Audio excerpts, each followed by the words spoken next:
The violence against these girls, it's atrocious. There's no other word for it. It is cruel, it is tormenting, it's traumatizing, and they're really enslaved. It's slavery. For people to say prostitution is not a victimless crime, it's not true. Why people want to buy children to have sex with? It sounds so sick and disgusting, right? But it happened. Sex trafficking, people might think it's nothing, but it is something because it takes a big role part of our lives. Even though we don't see it, it's playing a big role. It's sometimes so big we don't realize that it's affecting us. Las Vegas is a sex trafficking hub. You have a lot of brainwashing and, again, the trauma that they endure coming into this life and the enslavement. They have nowhere else to go.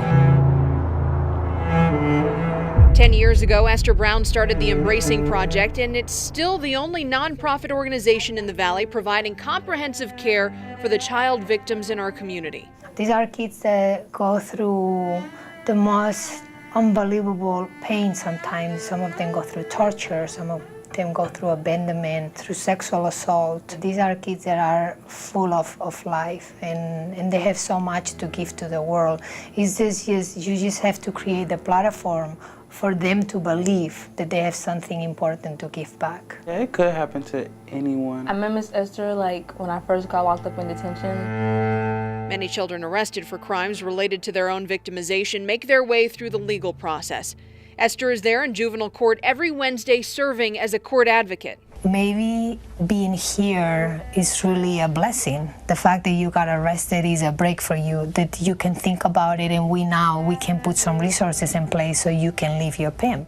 Away from a life on the streets into the Embracing Project's Center for Peace. I do come here and do activities, arts and crafts. We make bracelets and all this. I usually come here just to talk and get away from my negative and, old problems. When I feel myself getting angry or feel like I'm gonna fall back and do drugs again, I come back here and I talk about it, like, hey, this is how my day's going and I need, that support.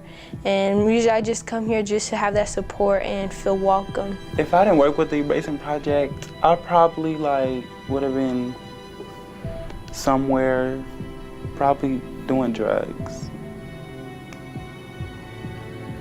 And I probably would be in jail right now.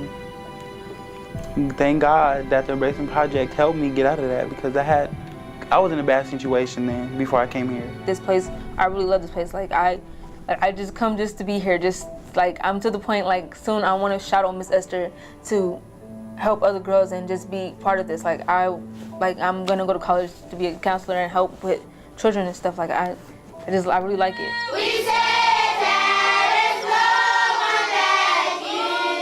When you are able to be part of something so great like helping another human being, when you are being part of a solution rather than the problem, I think it changes your perspective. We gotta take care of each other and we gotta build a family. This is what we're here. We're here to help the kids, but we're here to help us also. Just to know that you can be part of that, just a change in anybody's life, that's what made me inspired of that trip. For me, it means that there is hope. We are in the business of hope. And so if any of the kids come out of this place thinking that they have a chance for tomorrow, then I think we can go to sleep and have good dreams. Growing up in the streets, there's certain limit of trust issues, but being at the Embracing Project, you can actually trust anybody. Their supporters, they will sit there and talk to you and fight with you. I've been doing this one trial over for 3 years now, and they actually sat there and worked through me and my sister through the whole trial. The whole 3 years, never gave up on us, never left us hanging on our own, stood there by ourselves. My message would be people to be there, because no one's not gonna be there like they have been for 3 years fighting for the same thing. What makes the Embracing Project different is that we are here no matter what. We don't have an expiration date. I just love being here and I don't want to give up. And I want to, it's to the point they're happy for me. You changed so much, and it's to the point I don't want to stop coming here. We have kids that come to us when they're 13 and they 20 and they still coming back. So I think that the kids know that they are not being judged here. All the beautiful things and the wonderful things that they have done for me and my sister, and how grateful, you know, I am. If it wasn't for Embracing Project and my family, I wouldn't be here. And I'm really excited about like my change. Like I'm really loving it. There is people out there who care about you and who love you. And we're here waiting for you whenever you're ready. Our doors are open.